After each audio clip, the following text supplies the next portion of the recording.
Yang pertama, perkenalkan, saya Sandra Dwi Permatasari dari NIM 157 dari kelas D.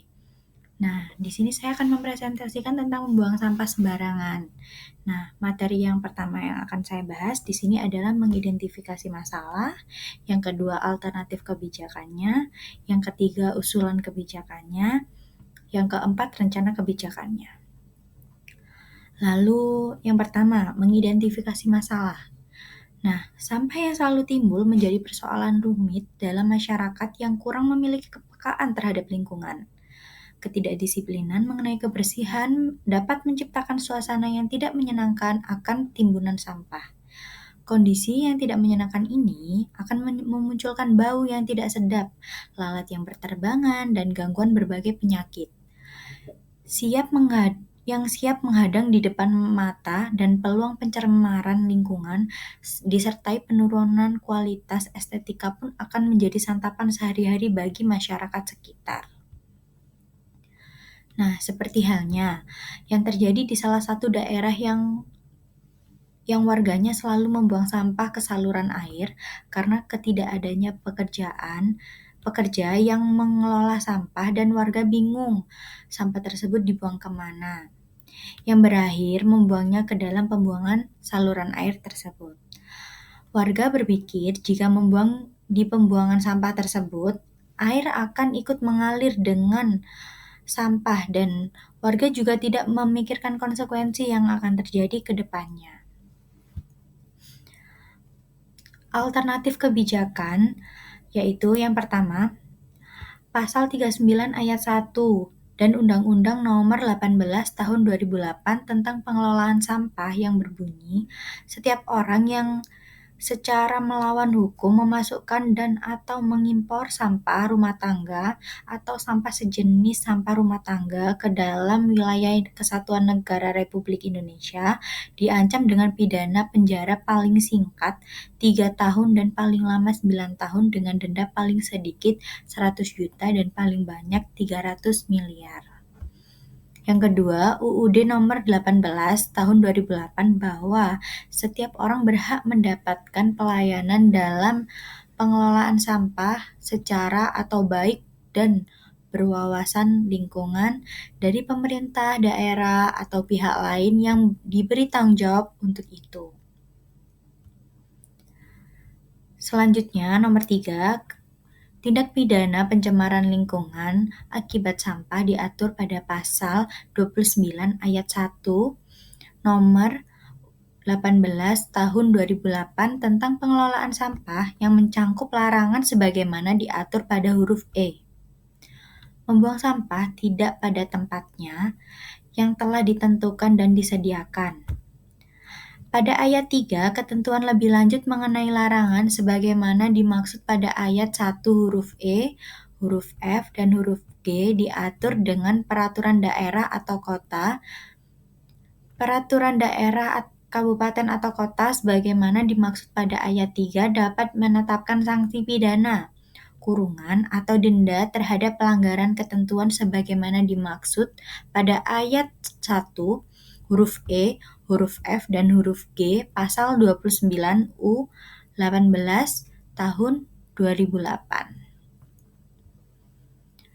Usulan kebijakan, yaitu yang pertama, membuat platform edukasi tentang bahayanya membuang sampah sembarangan melalui media sosial Instagram dan TikTok karena pada platform ini sangat mudah dijangkau oleh kalangan usia dari anak-anak hingga dewasa.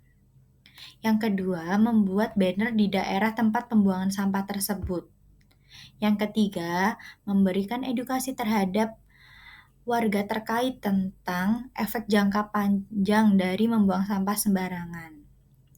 Sehingga, melalui platform ini diharapkan kesadaran dari masyarakat sekitar dan masyarakat Indonesia yang masih tak acuh tentang kebersihan lingkungan dan alam, sehingga berbahaya untuk kehidupan manusia dan alam itu sendiri nantinya. Lalu, rencana kebijakannya yaitu dengan melaporkan kejadian tersebut kepada pihak yang terkait, contohnya kepada kepala desa, ke kantor kecamatan yang ada di desa. Lalu kita memberikan usulan kebijakan sebagai berikut. Yang pertama, memberikan pekerjaan untuk mengelola sampah yang ada di desa. Memberi pekerja begitu. Nah, yang kedua, meminta warga untuk iuran sampah untuk membayar jasa pekerja yang mengelola sampah tadi. Yang ketiga, memberi tempat pembuangan sampah yang tidak seharusnya itu ditutup dan diberi banner peringatan untuk larangan membuang sampah. Nah, yang keempat, yaitu memberi sanksi kepada warga yang tetap membuang sampah sembarangan, entah itu sanksi sosial atau sanksi denda. Nah, yang kelima, memberi tempat sampah di sepanjang jalan untuk mempermudah pekerja mengambil sampah. Nah, ini adalah contoh tempat yang dibuang, tempat saluran air yang dibuang oleh warga. Nah, sampah ini itu berada di jurang ini, yaitu sungai. Jadi sudah jatuh sampahnya. Nah, jadi ini memang tidak terlihat seperti tempat sampah karena memang sampahnya terbawa arus begitu. Nah, terima kasih. Ini adalah penjelasan saya. Nah, selanjutnya akan saya tayangkan wawancara dari warga tersebut. Terima kasih. Halo Kak, perkenalkan saya Sandra dari Fakultas Psikologi dari Universitas Negeri Malang. Saya di sini mewawancarai tentang masalah warga yang buang sampah sembarangan di saluran air di daerah Kakak. Apakah ada dampak yang signifikan yang Kakak rasakan? Untuk dampaknya benar sekali ya, merugikan sekitar lingkungan saya. Pertama itu dapat menyebabkan penyakit. Yang kedua, baunya sangat berat dan itu sangat mengganggu aktivitas warga di sini. Yang ketiga, penyumbatan saluran air. Yang keempat juga mengganggu ekosistem yang ada di saluran air. Apakah Kakak termasuk dari pelaku dari membuang sampah di saluran tersebut?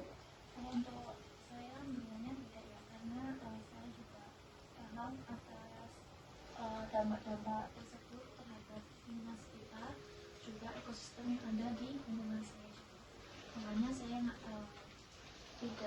tidak sebagai pelaku dari pembuangan sampah yang ada di sini.